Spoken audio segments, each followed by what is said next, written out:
Hi, welcome to Nerds on the Couch. Except this time we don't have a couch and we're not in my house. We are at Daxie Boy Toys in El Paso, Texas, and we sequestered the owner. How are you? I'm Wesley Kravitz of Daxie Boy Toys. We're at 126 Shadow Mountain Drive in El Paso, Texas. And we got to tell you, if you're in town and all that, you want nerd collectibles and all that, this is the place to be.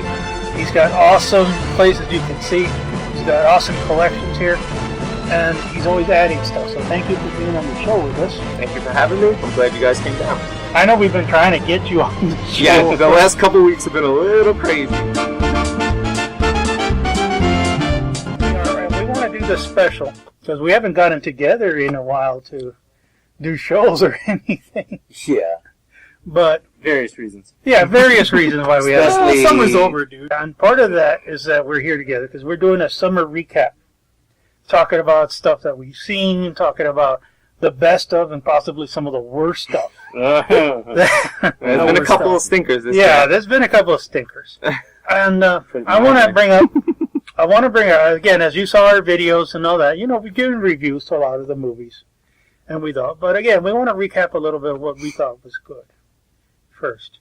One that I want to toss out there that I thought was good was the Star Trek Into Darkness movie.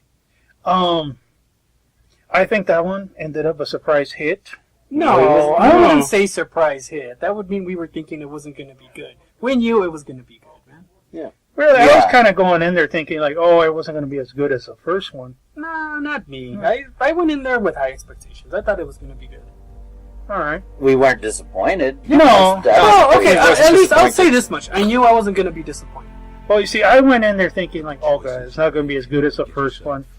But to me, it actually came out a little better. I don't know what people have gone on the internet and kind of ragged about it. Well, I think the problem with it is that you have Wrath of Khan, which is the, hands down, probably the most fan favorite movie out of all the Star Trek movies, and then you redo it. Anytime you redo a fan favorite, they're going to have people that complain, no matter how great you make it.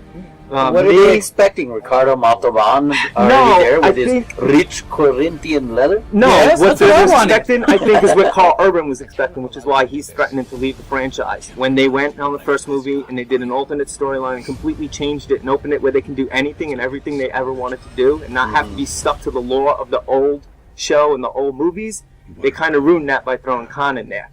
Because you went back to something that you didn't necessarily need to go to. Yeah, but they reinvented Khan. They did reinvent completely. But again, you're reinventing different. a fan favorite. That's like reinventing Batman or Superman. People aren't necessarily going to take it. No matter how many people you appease, there's going to be that many people that hate the fact that a character they love is being redone. Well, the purists were already mad anyway because they completely changed the Star Trek universe anyway. By the reboot that they did. And I appreciated that they did that. I would have hated if they would have tried to go off of all the old stuff and just give us redos. I like the fact that they gave us something where they can go in a whole different direction, and we don't have to worry about them kind of tarnishing the image of any of the old characters because they're all changed. Yeah. Well, they None of their origins are really the same.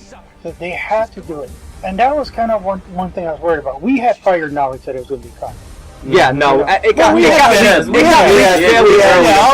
They tried to keep it secret Yeah. and change his name and all that stuff, but unfortunately it got leaked very early on that it was definitely Khan. And one sore point for me, as much as I enjoyed it, I was into it, I really got it. I thought they got a little bit too clingy to Star Trek II Wrath of Khan, especially the death scene. Yes. Of Kirk. Yeah.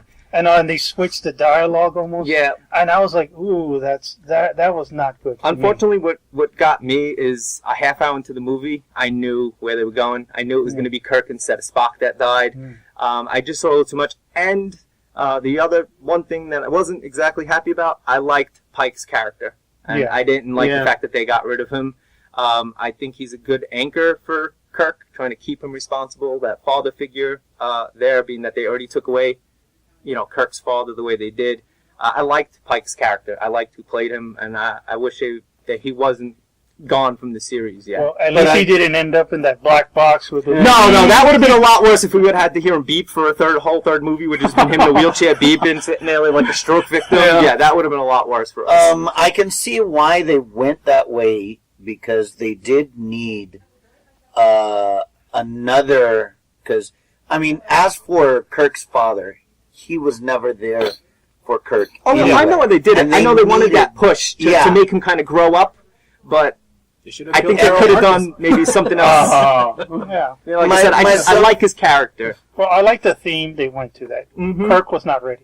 No, and that was good. And that was good. Yeah, because he did kind of get promoted before he should have, because he kind sort of of lucked out. himself. Here he got into a situation, and Spock kind of backed out. Yeah, and here you saw him becoming the leader. Yes. And now that we got that, there is going to be a Star Trek 3.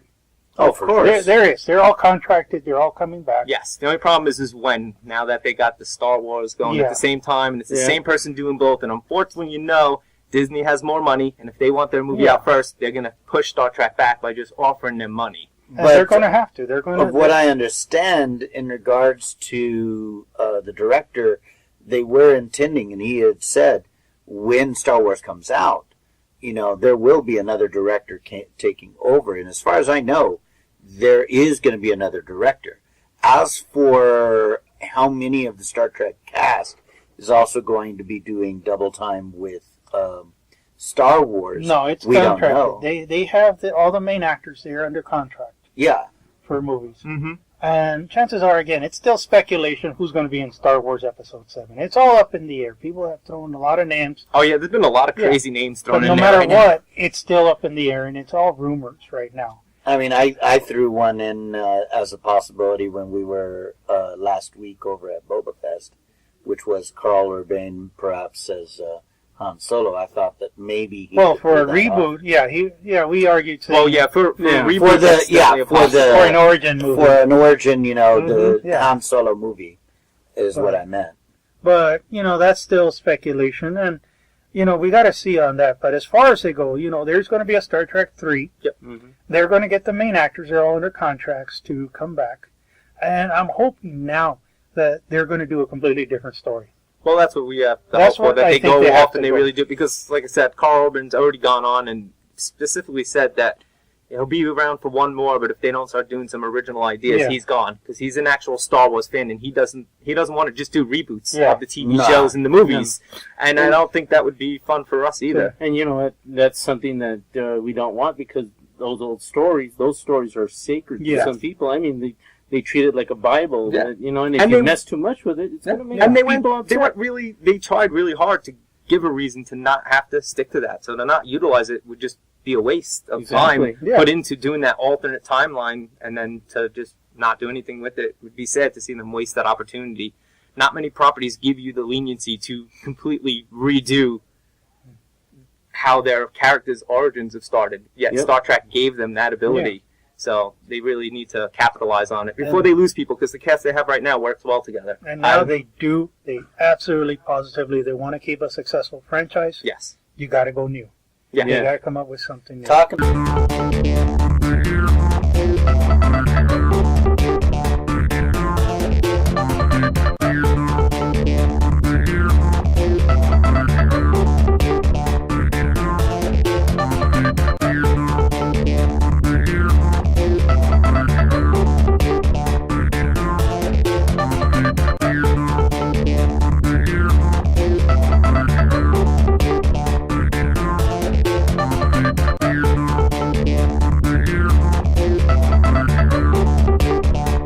About going new, going ahead and now going to another reboot.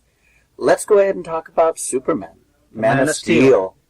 This one is actually one of my pluses. For the summer, I gave it a thumbs up. I know you threw up too. I threw up my rating, that I can't. I would have loved the movie except for that shaky cam. If there hadn't been any shaky cam, I'm pretty sure I would have loved it. But I have to come in. Unfortunately, that's a complaint a lot of people have had, especially in that beginning scene when they're on Krypton. All the silver background. Unfortunately, it gave a lot of people motion sickness. I don't know what happened with that. You got test screeners for a reason, but nobody seemed to catch that. Zack Snyder. Strong stomach. Zack Snyder normally doesn't do hand cam. He has done it, but he's never gone to that extreme with hand cam.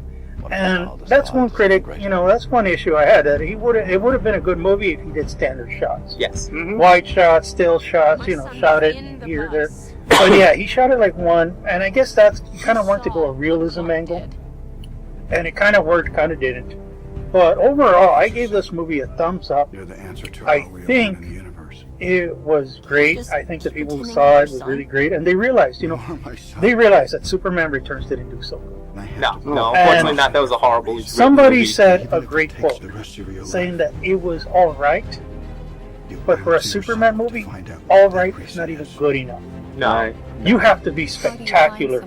One of the things that Man of Steel did right, in my book, and I've said this before, a Superman movie is only as good as its villain, because quite frankly, Superman, Clark Kent, is boring. Yes.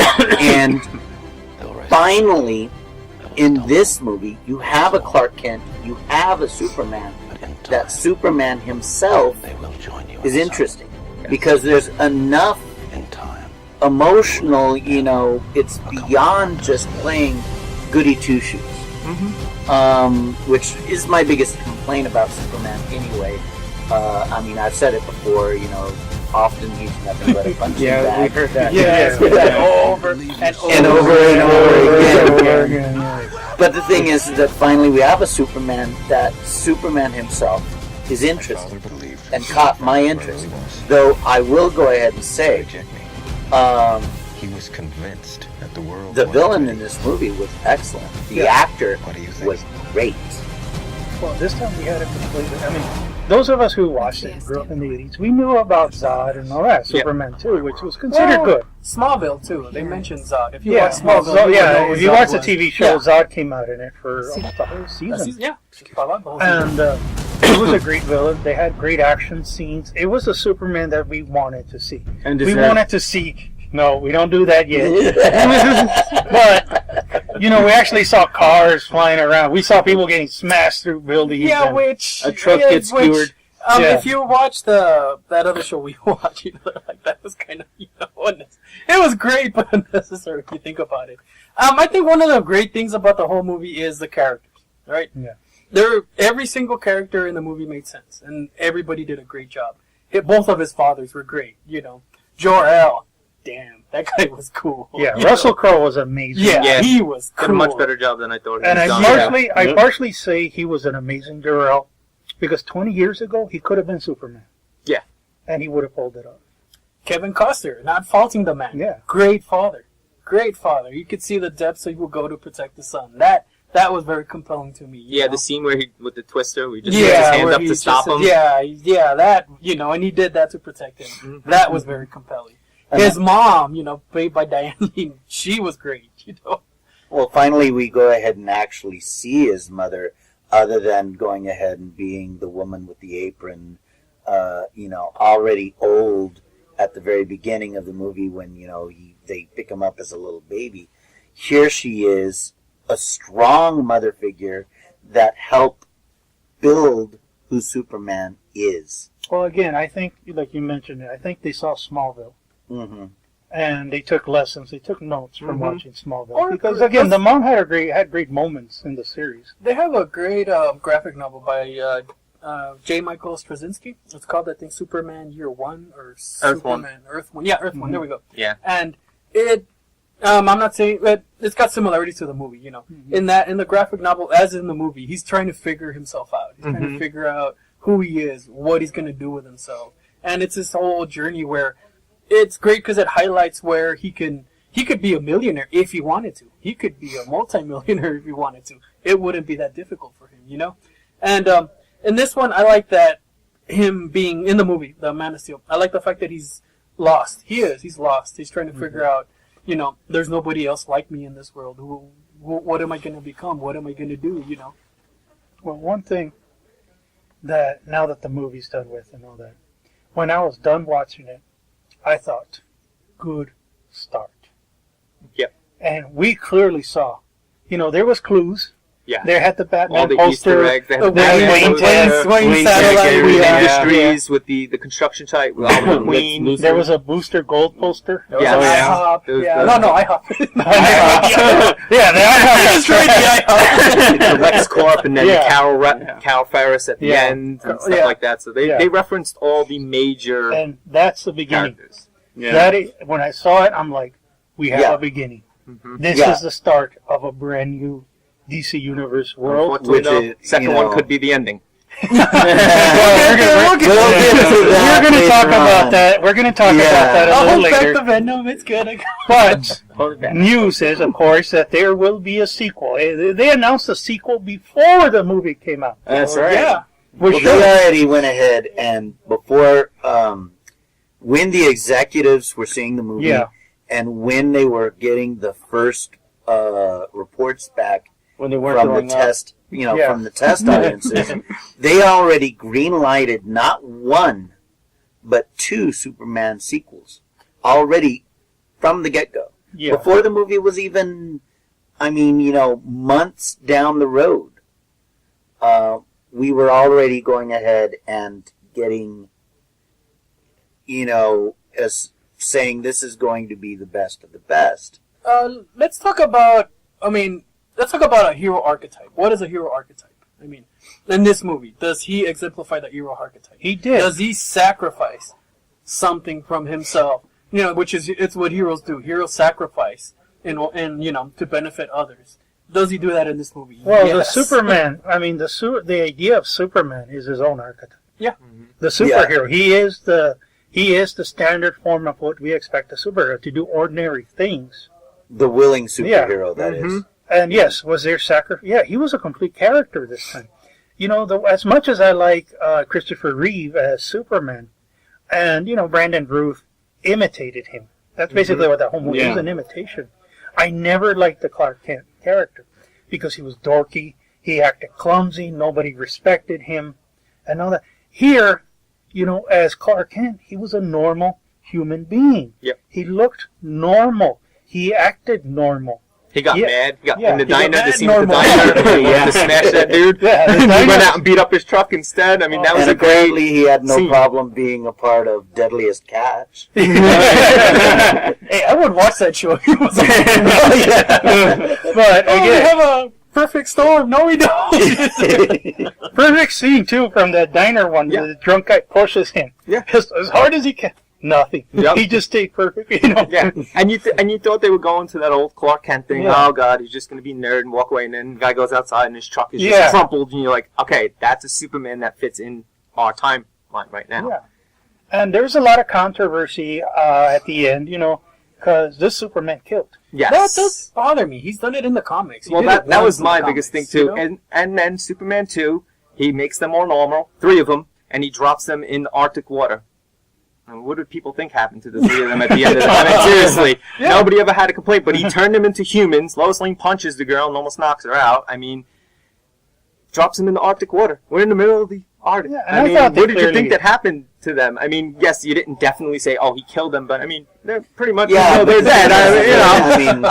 Any of us still a little more sanitized than what this It definitely is, but I'm glad that they did that because it is something that's been in the comic books, and especially if you're going to try and go off of the Man of Steel line, you need to get away from that Adventures or Action Comics Superman. Is definitely rooted in the comics. I can go ahead and tell you that the original Superman series, not as much, as much Christopher Reeve was great, not as rooted into the comics of the day as this one is. No. This is definitely, 52. Yes. No, it's definitely an updated Superman. Yeah, it's the 52 Superman. 52. Because, again, if you haven't kept up with comic books, DC Comics revamped every character. They rechanged the entire world. And this is a new Superman. This is the 52. And in the comic books, he's the same way. He's conflicted. Yes. He has issues. Military issues are after him. And you saw that in this one. And they really established this guy. And I'm like, good start. And, again, we know the sequel, which we're going to talk about. Yes. But also, again, they signed up Henry Cavill for sequels. Yes. And he also signed a contract for appearances. Yes, which means he could see Superman could do in other origin stories, Yeah. or maybe recruiting other characters, Yeah. which is good. I'm glad that they've decided to keep him instead of DC's original idea in the late 90s, early 2000s, which is, all right, everybody's going to have standalones, and then we'll do a Justice League movie, but we're going to use different people for both of those things and keep them separate. I think that would have been a really bad idea for them. Yeah. I think for them, they saw that Marvel pulled it off. Yeah. And, they said, well, if they can pull it off, Yeah, but we going can pull with, it off. like, they're having two separate people playing Batman at the same time, I don't think that would have worked well in their favor at all. You see, and now, again, you establish the universe and all that. You can hopefully do another Green Lantern movie, please. Do a Flash movie, please. Yeah, and you can have Superman show up just for a second, or at the end of it or something like that. Well, and just have it's not that dissimilar from Nick Fury, man. Yeah. Now that we covered that, let's go on, obviously, to the next one, which to me gets a thumbs down. Iron Man 3. Oh, don't even mention Iron Man 3. We have to, because that was one of the big movies that we got. It was one of the Okay, highest movies of the summer, too.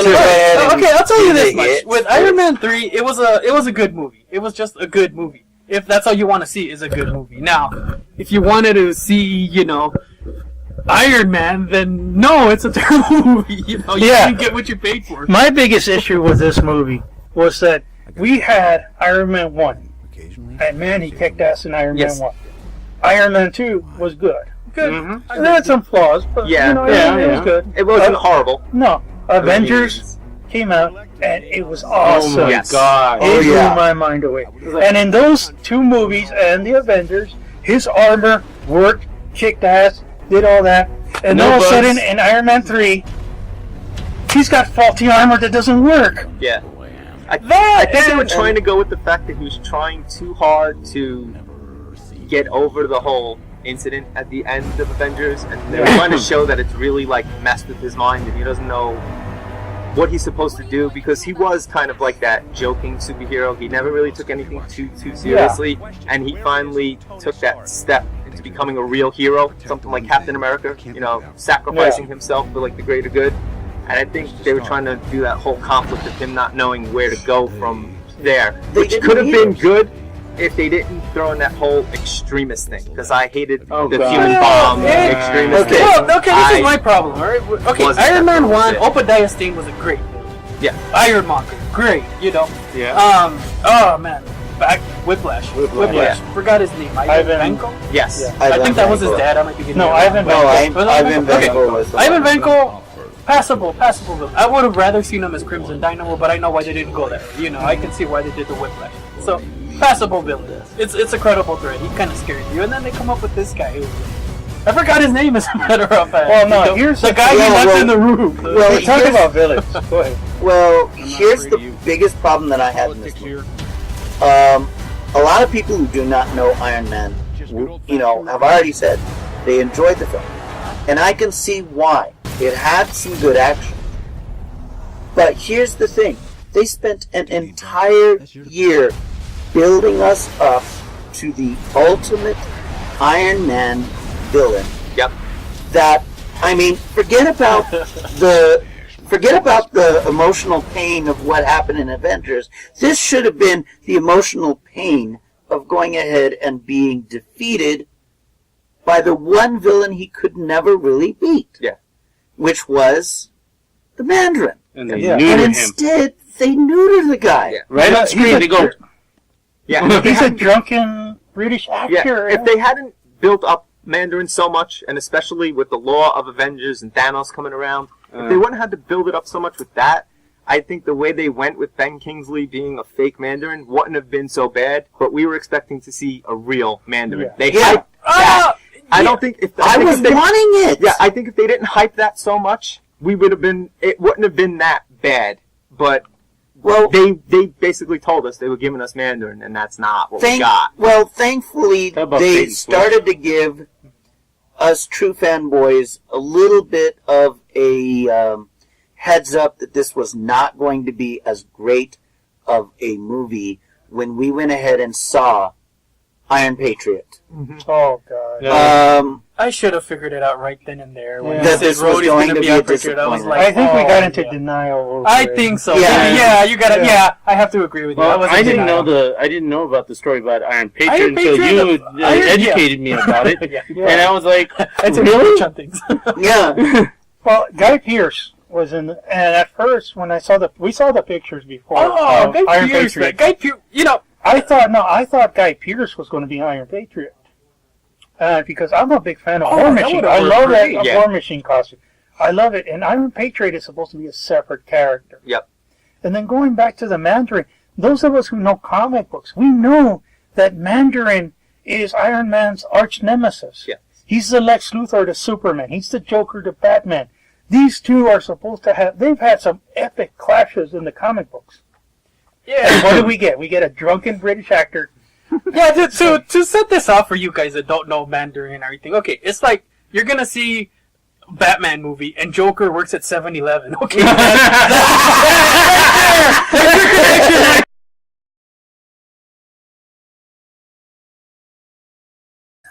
And then the other thing too, like I said, I had major issues with the Iron Man suit. Yeah. In the third movie, this is the one Iron Man suit that's all clunky and not working and all that. I'm like, really? You have like 3 helicopters flying at you after you gave everybody your address, which I'm sure is public knowledge back then. I mean, I'm sure there's a tour guide driving through there. Yeah, TMZ drives by all the with all the parties he used to throw and everything. Yeah. I mean, who doesn't know everybody knows who he is, okay? I'm sure there's tour guides going by there. And then there's like 3 helicopters. He looks, what's that? They get blown up and nothing really. Iron Man suits don't fly out and start destroying everybody. In this movie, though, I have to give credit to Robert Downey Jr. He's a great actor. Okay. Yeah. The reason people like the movie is Robert Downey Jr. He did a great job, which impresses me. Crappy storyline. Crappy as hell, but Robert Downey Jr. managed to, still do a credible performance. Either director or the story. I mean, it could be all of that, I blame the story. Yeah, I blame the story. I think that the director went ahead and they gotta learn. I've argued about this with him, and we've argued about it too. But you don't take 3 separate storylines and start mashing them together. God. They did that with Dark Knight Rises. Well, they did this with we're getting. You need 2 sides. The thing is that all of us are in agreement with that. That they should have learned from Spider-Man 3, that they should have learned from many of the, Dark Knight Rising. They drove to my house with a truck full of money and they dropped it there and I did it anyway. It's like that. Come on. That's basically it. And again, somebody approved it. Somebody saw this script and somebody from Marvel approved it. Yeah, that's even worse. That begs the question, what is Marvel thinking? Because this is one of their main characters. Marvel, I think, is thinking that they just cashed it. The Iron Man movies are making money, and pretty much no matter what they do, it's going to make money. And unfortunately, too, there's been a lot of talk about replacing Robert Downey Jr. as Iron Man. Well, here's the news. This might have been their thing to try and make a bad Iron Man movie, and if it didn't go well, you can justify getting rid of Robert Downey Jr. Well, they didn't justify it because this movie's made more money than all of the other Iron Man. I could kind of see it. I could kind of see what they're going, and I think maybe you're gonna get heading in that same direction. You could probably see it too. We see in Iron Man 3 that he creates all these separate autonomous Iron Man, right? Mm-hmm. And they're gonna change the storyline from Ant-Man, I believe, to Iron Man. They already established. Somebody already mentioned it. Yeah. That Ant-Man is coming out after Avengers 2. Yeah. And if you're not in the know, they named Avengers 2 Age of Ultron. Oh, yeah. Which Ultron is a robotic, self-aware villain robot who's voiced by James Spader. Mm-hmm. Yeah, he's indestructible. And so they kind of let it leak that it's Tony Stark who's going to create Ultron. Yeah. And so now that we're talking about the sequels, have they greenlit an Iron Man 4? Yes. Mm-hmm. They have greenlit an Iron Man 4. Robert Downey Jr. is only contracted for Avengers 2. Yes. And after that, they have to renegotiate the contract and all that. Now, they might pursue him, but the issue is that one, and he said it before in interviews, he's getting old. And, sooner or later, it's not going to look good. They're probably in pursuit of a younger man to play Tony Stark. Which you don't necessarily need, though, because Tony Stark is the one that's supposed to age out of the rest of them. I mean, you got a demigod, you got a super soldier, and you have other spies. Everybody else is younger. Tony Stark should be older. But it's about the look. Yeah, but I mean, you can pull it off. I mean, if we're gonna see a new Iron Man, it's gonna be a whole new thing. You know what I mean? After they finish this cycle, maybe the next cycle. I think one of the biggest problems is he went out and kind of criticized Marvel for not making sure, because Chris Hemsworth and Chris Evans, all these guys aren't contracted for the full run of Avengers that they're talking about giving us. And Robert Downey Jr. went out and said Marvel needs to do the smart thing and sign these guys now before they get too big and too expensive, and we have to change major casts in the middle of a trilogy.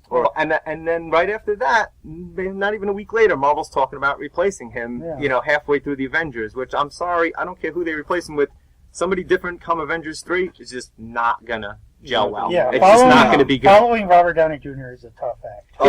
It is. He's done a spectacular he's made job. himself into Iron Man. He's dedicated. Yeah. He's a very dedicated actor, and he is Tony Stark right now. And like I said, to replace him after Avengers I can't see it happening. That might work, but halfway through this saga or trilogy, depending on where they decide to go with it, it's not going to work. It would be one of the biggest mistakes that Marvel's made to date. And that's the issue now. Is like, again, they're going to have to sit down and negotiate. And and they waited until after his movies have grossed almost $2 billion collectively. And it's going to, Robert Downey Jr. is going to ask for a big paycheck. Well, not that too, but I mean, you have to remember that he's got an agent. So I mean, his agent does all that negotiating, and his agent wants his piece. The only other character that comes close to even comes close to his resume right now in the show is Samuel L. Jackson. And he comes close. He's got maybe a bit less movies under the belt than he does. Well, maybe not. I mean, Samuel Jackson's been in a lot of movies. If you talk about just lead roles, then Robert Downey Jr. is probably ahead of him. Yeah. But if you're talking about just roles, because you have to remember, for a long time, Robert Downey Jr. couldn't get an acting job to save his life. Yeah, it wasn't crazy. Yeah, it wasn't. Well, it was all the drugs. It wasn't until Mel Gibson decided to put a $500,000 bond up, that saying if he walked away from this movie because of drugs, that he would pay the studio the money back. Yeah. And they decided to give him a chance. He blew them away, and then he got his career back. But you can't just go without him now. Yeah. I mean, anybody else that's in the movie, Chris Hemsworth looks great as Thor, but he's definitely not Avengers 2, I think, is probably the safe place to end it, That, I really don't see it going beyond that. If it does, it's going to be something else, Yeah, eventually they're going to have to. I mean, they're doing Guardians of the Galaxy. They might get rid of everything Avengers and concentrate on Guardians of the Galaxy. That might be what the next thing is. Well, as long as it's still making money, I don't see them doing that. Yeah. I will go ahead and say this. Other than Hugh Jackman, Robert Downey Jr. is the best actor in regards to keeping his look and keeping it up. And as Wes was saying, I don't see that he's going to go ahead and